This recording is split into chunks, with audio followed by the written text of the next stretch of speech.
Halo, salam untuk kita semuanya. Kami dari kelompok 9 Inovasi Digital akan mempresentasikan hasil tugas kelompok kami terkait tugas proyek ujian tengah semester. Sebelumnya, kami akan memperkenalkan diri. Proyek kami kali ini diketuai oleh teman kami, Rikton Samuel Sitorus dari Prodi Manajemen Rekayasa, dan beranggotakan dengan saya sendiri, Paulina Natasha Panjaitan, dari Prodi Teknik Informatika. Dan juga teman saya, Roma Sri Rezaki Marpaung dari Prodi Teknik Bioproses, dan juga Erdianto P. Sitorus dari Prodi Teknik Elektro, dan juga Agnes Marpaung dari Prodi Sistem Informasi. Kali ini kami akan membahas tentang computational thinking mengenai dampak COVID-19 pada usaha kuliner. Sebelumnya kita juga udah tahu ya, apa sih itu COVID-19? Nah, COVID-19 ini adalah penyakit yang disebabkan oleh virus SARS-CoV-2. COVID-19 ini dapat menyebabkan gangguan sistem pernafasan, mulai dari gejala yang ringan seperti kita tahu flu, hingga infeksi paru-paru seperti pneumonia. Nah, pada 11 Februari 2020, WHO akhirnya mengumumkan virus baru ini adalah Coronavirus Disease 2019. Nah, seperti yang kita biasa dengar, disingkat seperti COVID-19. Pada tanggal 28 Oktober 2020, tercatat bahwa total kasus di Indonesia mencapai angka 400.483, total yang sembuh ada 325.793, dan total yang meninggal dunia ada 13.612. Ada apa dengan dampak COVID-19 bagi usaha kuliner? Dengan adanya dampak COVID-19 bagi usaha kuliner, ini menjadi masalah pada usaha kuliner tersebut. Masalah utama pada usaha kuliner tersebut yaitu terjadinya kurangnya pemasukan pada usaha kuliner tersebut, yang berakibat usaha kuliner tersebut mengalami penurunan omset.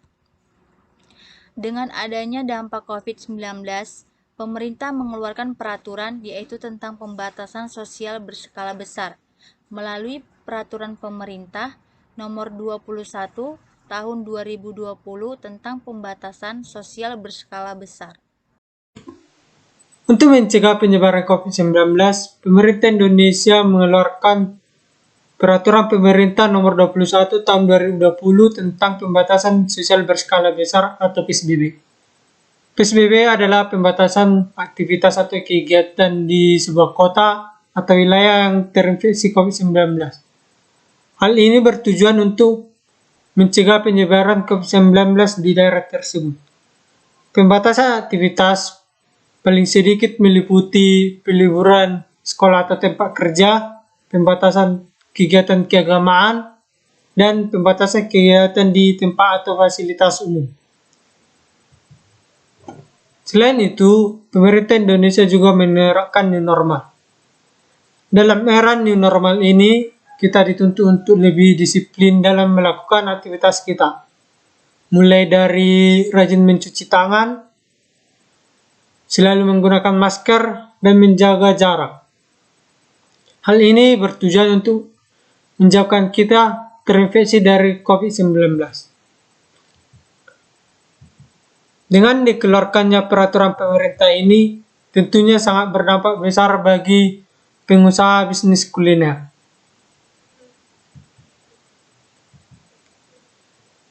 Mulai dari naiknya harga bahan pokok yang membuat usaha kuliner sulit mendapatkan bahan makanan. Kedua, berkurangnya pemasukan akibat sedikitnya pelanggan. Dan yang ketiga adalah pengurangan karyawan karena berkurangnya pemasukan. Ada beberapa solusi yang kami dapatkan dari hasil diskusi kelompok kami dan dari hasil survei yang telah kami lakukan. Yaitu yang pertama, menyederhanakan bahan makanan. Yang kedua, memastikan seluruh area kerja bersih dan higienis dengan melakukan pembersihan secara berkala, menggunakan pembersih dan disinfektan.